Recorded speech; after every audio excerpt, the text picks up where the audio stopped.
بسم الله الرحمن الرحيم. الرحمن علم القرآن، خلق الإنسان علمه البيان. الشمس والقمر بحسبان، والنجم والشجر يسجدان. والسماء رفعها ووضع الميزان، ألا تطغوا في الميزان. وأقيموا الوزن بالقسط ولا تخسروا الميزان. والأرض وضعها للأنام، فيها فاكهة والنخل ذات الأكمام.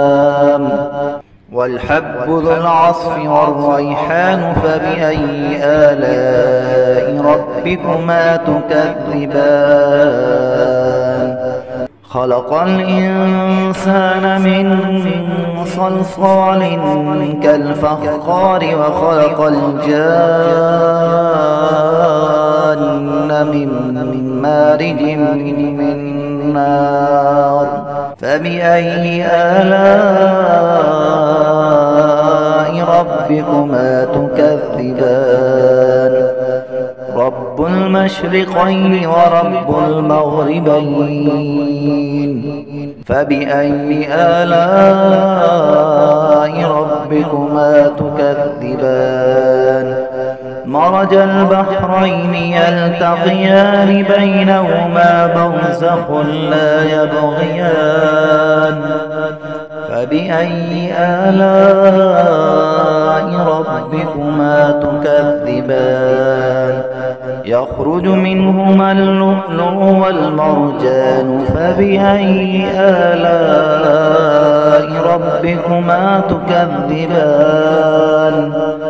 وله الجوار المنشآت في البحر كالأعلام. فبأي آلاء ربكما تكذبان. كل من عليها فان، ويبقى وجه ربك ذو الجلال والإكرام. فبأي آلاء ربكما تكذبان. يسأله من في السماوات والأرض، كل يوم هو في شأن. فبأي آلاء ربكما تكذبان. سنفرغ لكم أيها الثقلان. فبأي آلاء ربكما تكذبان. يا معشر الجن والإنس إن استطعتم أن تنفذوا من أقطار السماوات والأرض، فانفذوا لا تنفذون إلا بسلطان. فبأي آلاء ربكما تكذبان. يرسل عليكما شواظ من نار ونحاس، فلا تنتصران. فبأي آلاء ربكما تكذبان. فإذا انشقت السماء فكانت وردة كالدهان. فبأي آلاء ربكما تكذبان. فيومئذ لا يسأل عن ذنبه إنس ولا جان. فبأي آلاء ربكما تكذبان. يعرف المجرمون بسيماهم، فيؤخذ بالنواصي والأقدام. فبأي آلاء ربكما تكذبان. هذه جهنم التي يكذب بها المجرمون، يطوفون بينها وبين حميم آن فبأي آلاء ربكما تكذبان ولمن خاف مقام ربه جنتان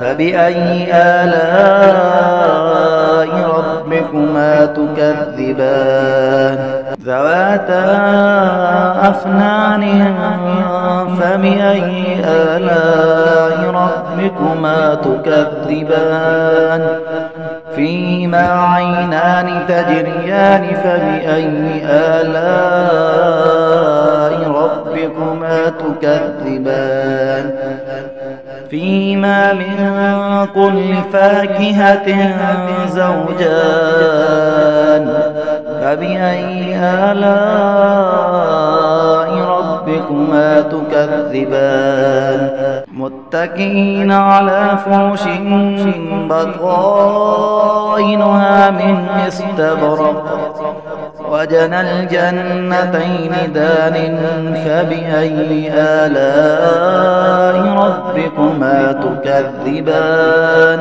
فيهن قاصرات الطرف لم يطمثهن إنس قبلهم ولا جان فبأي آلاء ربكما تكذبان كأنهن الياقوت والمرجان فبأي آلاء ربكما تكذبان هل جزاء الإحسان إلا الإحسان فبأي آلاء ربكما تكذبان ومن دونهما جنتان فبأي آلاء ربكما تكذبان مدهامتان فبأي آلاء ربكما تكذبان فيهما عينان نضاختان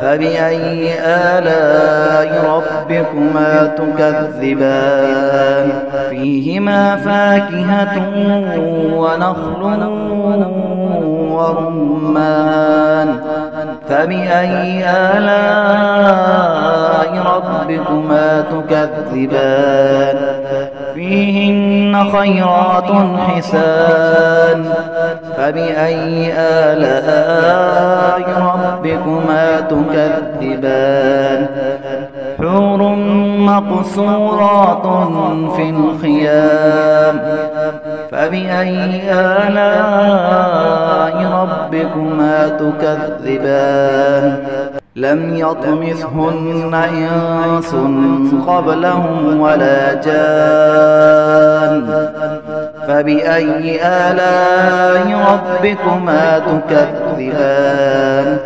متكئين على رفرف خضر وعبقري حسان فبأي آلاء ربكما تكذبان تبارك اسم ربك ذي الجلال والإكرام